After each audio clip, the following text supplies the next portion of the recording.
अगर देखा जाए मध्य प्रदेश में कुल सर्वाधिक नदियों का प्रवाह होता है, इसलिए मध्य प्रदेश को नदियों की मायका कहा जाता है।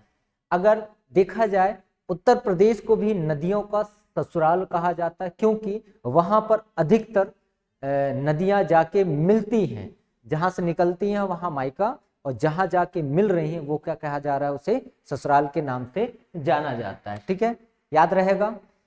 तो मध्य प्रदेश में छोटी और बड़ी नदियों को मिलाकर, मध्य प्रदेश में छोटी और बड़ी नदियों को मिलाकर मध्य प्रदेश में कितनी नदियां पाई जाती हैं? 260 के समथिंग में नदियां पाई जाती हैं। तो आप इस चीज को विशेष रूप से याद रखें कि मध्य प्रदेश में कितनी नदियां पाई जाती हैं? 260 के आसपास नदियां पाई जाती हैं। सहायक नदियां को भी मिला के ऐड कर लीजिए, है ना।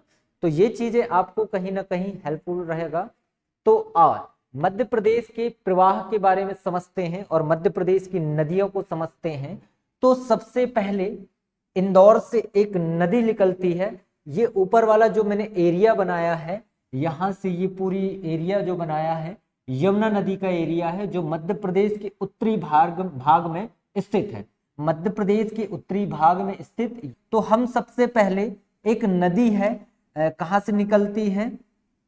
इंदौर के जामा पावा पहाड़ी से। ये इंदौर के जामा पावा पहाड़ी से एक नदी निकलती है और वो जाके सीधा कहाँ मिल जाती है? यमुना में जाके मिल जाती है। उस नदी का नाम चंबल नदी है, जिसकी लेंथ 965 किलोमीटर है। और इसके बाद में इंदौर के काकड़ीवाड़ी, कहाँ से? इंदौर के काकड़ीवाड़ी दूसरी नदी है ना। पहली नदी हमारी चंबल है, इंदौर के जामा पावा पहाड़ी से निकली और जाके यमुना में मिल गई, याद रहेगा। और दूसरी नदी इंदौर की ही एक काकड़ीवाड़ी जगह है, वहां से एक नदी निकली और जाके ये नदी है और जाके किसमें मिल गई? चंबल में मिल गई। और वो नदी कौन सी है? क्षिप्रा नदी है, जिसकी लंबाई कितनी है? 195 किलोमीटर है। 195 किलोमीटर क्षिप्रा नदी, याद रहेगा। और ये जो मैंने लोकेशन बताया, ये लोकेशन आप याद रखना। इसके बाद में बांग्ला देवास से, कहां से? बांग्ला एक जगह है, देवास से एक नदी निकलती है, काली सिंध नदी। और काली सिंध नदी जाके कहां मिल गई? चंबल में मिल गई। काली सिंध की अगर लेंथ देखा जाए, लंबाई देखा जाए, तो काली सिंध की लंबाई 150 किलोमीटर है। निकलती आष्टा सीहोर से, निकलती है बांग्ला देवास से और जाके ये कहां मिल जाती है? चंबल में मिल जाती है, याद रहेगा।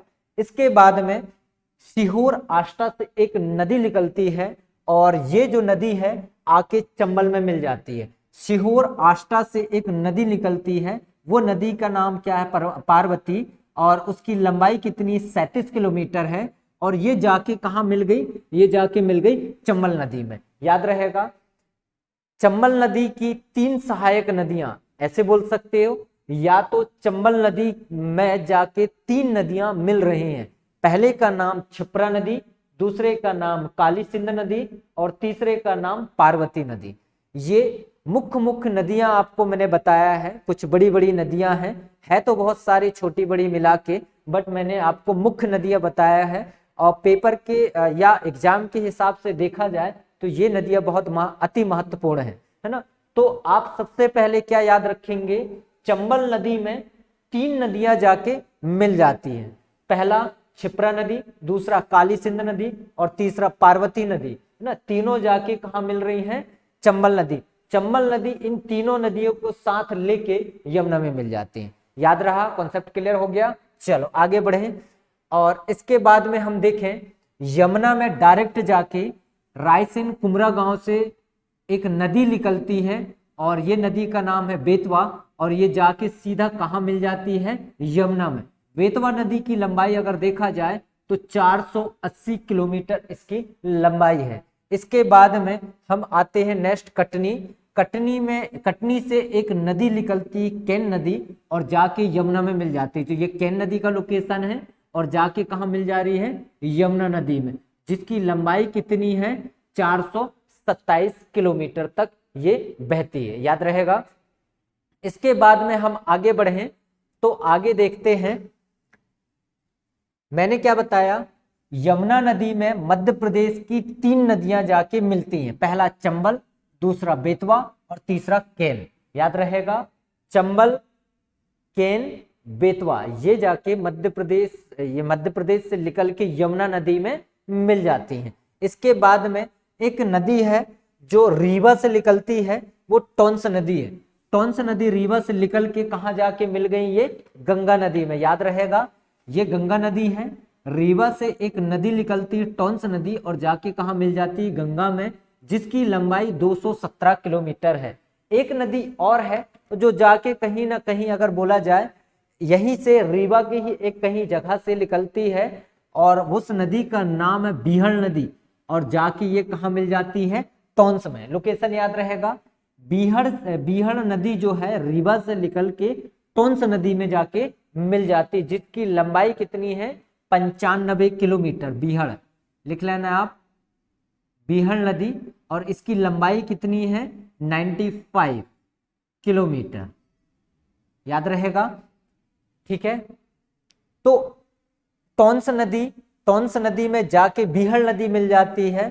टोंस नदी और बीहड़ नदी दोनों जाके कहां पे मिल रही हैं?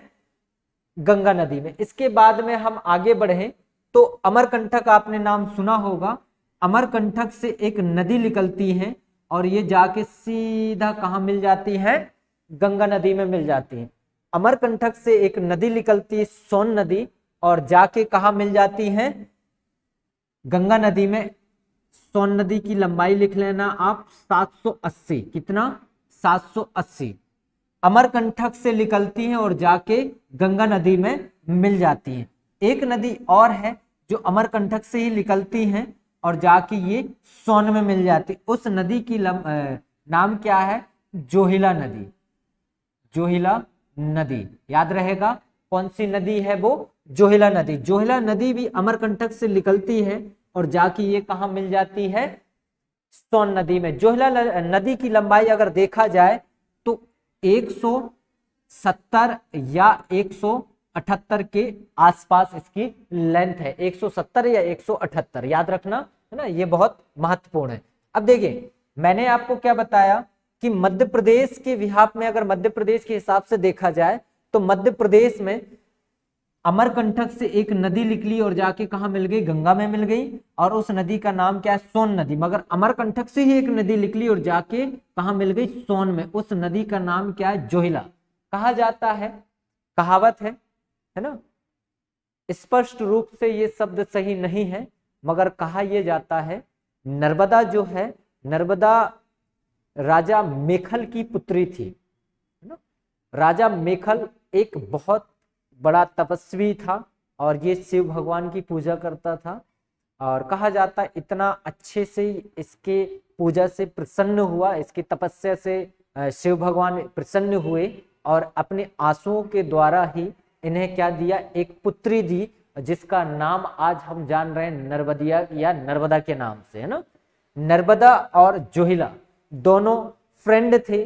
कहा यह जाता नर्मदा और जोहिला दोनों फ्रेंड थे और सोन के साथ इनकी जो शादी थी, सोन और नर्मदा इन दोनों की फिक्स हुई थी, मगर कुछ दुविधा के कारण सोन के साथ नर्मदा नदी की शादी नहीं हो पाई। कहा यह जाता है कि नर्मदा जो थी, नर्मदा अपनी फ्रेंड या सखी को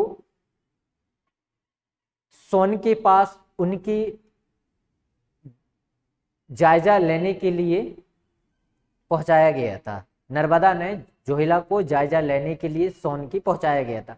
अब कहा यह गया, मगर जोहिला तो गई मगर वहीं जाके मिल गई, वो रिटर्न दोबारा नहीं आई। तो ये जो नर्मदा नदी है, नर्मदा नदी किस ओर? अरब के साइड, ये याद रखना, अरब की साइड ये बहने लगी, है ना। तो ये जो नदी है वो कौन सी नदी है? नर्मदा नदी। याद रहेगा, नर्मदा नदी। अगर देखा जाए अरब सागर तक तो नर्मदा नदी की लेंथ अरब सागर तक 1312 किलोमीटर है। अगर मध्य प्रदेश यहां से लेके यहां तक की लोकेशन अगर देखा जाए, यहां से यहां तक की लोकेशन, यहां से यहां तक, तो 1077 मतलब 1077 किलोमीटर तक है। तो इन एमपी करके लिख सकते हैं आप, इन एमपी। तो कितना है 1077, थोड़ा जगह नहीं है, आप लोग लिखते चलना है ना। तो इधर नर्मदा करके लिख लेना आप, नर्मदा। नर्मदा का उद्गम अमरकंटक से है, ठीक है ना। और लंबाई देखा जाए, लंबाई 1312 किलोमीटर।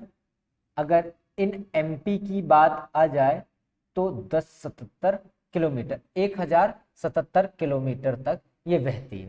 भ्रंश घाटी से होते हुए, कौन सी घाटी से, भ्रंश घाटी से, भ्रंश घाटी से होते हुए ये बहती है। ये जो घाटी है भ्रंश घाटी से होते हुए बहती। इसके नीचे वाली एरिया अगर आएंगे हम तो हमारी सतपुड़ा पर्वत श्रेणी आ जाएगी, और इसके ऊपर वाली एरिया में अगर नर्मदा नदी के ऊपर वाली एरिया में चलेंगे तो हमारी कौन सी एरिया होगा, विंध्याचल एरिया हो जाएगा, याद रहेगा, ठीक है। तो चलो, नर्मदा नदी अमरकंटक से लेके अरब सागर तक, ध्यान रखना है ना, नर्मदा नदी अमरकंटक से निकलती है और जाके ये कहाँ गिर जाती है, अरब सागर में, याद रहेगा। और इसकी लंबाई कितनी है, 1077 किलोमीटर है। इसकी लंबाई भी आप याद रखना। एकमात्र नदी जो कर्क रेखा को 2 बार काटती है, एकमात्र नदी जो कर्क रेखा को कितनी बार काटती है, 2 बार। वो नदी धार से निकलती है, याद रखना, कहां से, धार से, और कर्क रेखा को 2 बार काट के ये अरब सागर में गिर जाती है। उस नदी का नाम है माही नदी। कौन सी नदी है वो, माही नदी, याद रखना है ना, माही नदी, याद रहेगा। ये कौन सी नदी हो गई, कर्क रेखा को 2 बार काटती है, माही नदी हो गई है ना। माही नदी को अगर देखा जाए तो माही नदी 580 इसकी लेंथ है और धार से निकलती है। इसकी लंबाई कितनी है, 580 किलोमीटर तक ये बहती और जाके अरब सागर में गिर जाती।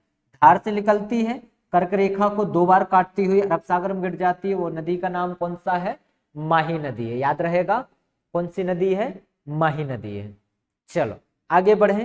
बैतूल से, बैतूल की एक जगह है मुल्ताई, ठीक है।